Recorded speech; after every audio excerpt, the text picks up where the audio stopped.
Abrondilus kanaliga xush kelibsizlar. Bugun sizlar bilan yana DLC Dream Draft tarkibini tuzamiz. Valentin Cup bu degani sevishganlar kubigi degani tipi. Lekin bizda qanaqa kunligini kommentariyaga yozib ketinglar. Unda biz tarkib tuzishni boshladik. Xo'p, taktik sxema 4-5-1 yoki 5-3-2. 4-5-1 yaxshiroq.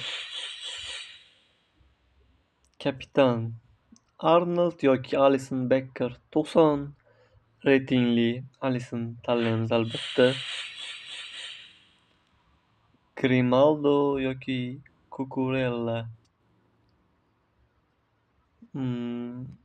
Qiyin, juda ham qiyin. Mayli, reytingi balandroq bo'lgani uchun Grimaldo. Reytingi bir xil bo'lganda yoki bir reytingi farq qilganda Cucurellani tanlardim. Barsachilar bo'lsa nimaga? Barsachilar siqilmaylar, bu kunlar o'tadi, ketadi. Xo'p, o'ng qanotga Valverdeni ham o'ng qanot himoyachisi qilib yuborishdi pashti.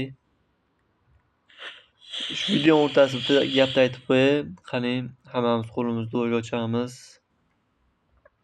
Kim agar shu videoni ko'rib, like va obuna bosmagan bo'lsa, DLS akkauntini mashkala uxlatib, akkaunti chopilib ban olib ketsin. Telefonini zaryadga qo'yganda portlab ketsin telefoni. Amin. Agar kim like bosib obuna bosgan bo'lsa, akkaunt eng kuchli akkaunt DLSdagi top akkauntlardan bo'lib, telefonlari cho'tki bo'lib ketsin. Amin. Like bosmaslik o'zingizlarga bog'liq, azizlar. Xo'p, albatta Kvichani tanlaymiz. 84 reyting. Fernandes hozircha yomon emas. Bitta himoyachini aytmaganda, Pavard ham yomon himoyachi emas aslida. Fernandes hozir Chelseada juda ham yaxshi o'yin ko'rsatmoqda. Ko'pchilik qiziqmoqda, Real ham. Xo'p, McTominay. Wow, tarkib shunchaki bomba. Qiyin bunaqa tarkib video ko'rmasdan tuzish. Ko'ryapsizlar. Kostani tanlaymiz. Bizga yana bitta sariq kartali himoyachi kerak. Hop, video ko'raveramizmi? Menimcha shart emas. Chunki ko'rsanglar bo'ladi, tarkibimiz o'zi yaxshi. Bu mana qit'adoshimiz birat chiqdilar. Isco. Xo'p, bizga pas doliylikmikin? Pas tezligi ham normalniy. Pas kontrol ham yaxshi. Al Nasrga ketgan Koman yoki Ferran Torres.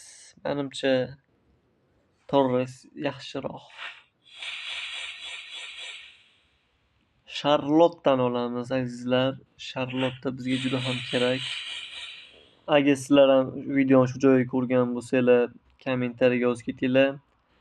Qaysi ball berasizlar? 10 ballik sistemadan qaysi ballga arzishini tarkibimiz. Xo'p, albatta Beshans, Kolomwani va tarkibimiz juda ham yaxshi chiqdi menimcha. Hozir yana bir bor o'zingizlar ko'rasizlar. Chota internet har doimgidek juda ham yaxshilik qilmoqda bizga. 11 tadan ko'p sariq kartali playerlar. Menimcha Cooper keyin 84, 85. Ko'ryapsizlar. Va nihoyat internetimiz to'g'rilandi. Fernandesni markazga qo'yamiz. Ferran Torres hujumga. Charlotte qo'yamiz. Charlotte juda ham kuchli o'ynaydi. Holland taqangi o'yinchi bu ham. Mana ko'rishinglar mumkin. O'yinchilar shunchaki ajoyib tarkib. Keyin mana O videoni oxirigacha ko'rganlar uchun ajoyib qiziq narsa. Shunaqa Vinisius kimda bor? 685 reytingli Vinisius bu. Aytib qo'yaman. 93 bo'lganda o'zi 600 bor edi. Va Mbappe ham 600. Videomiz ham o'z nihoyasiga yetdi.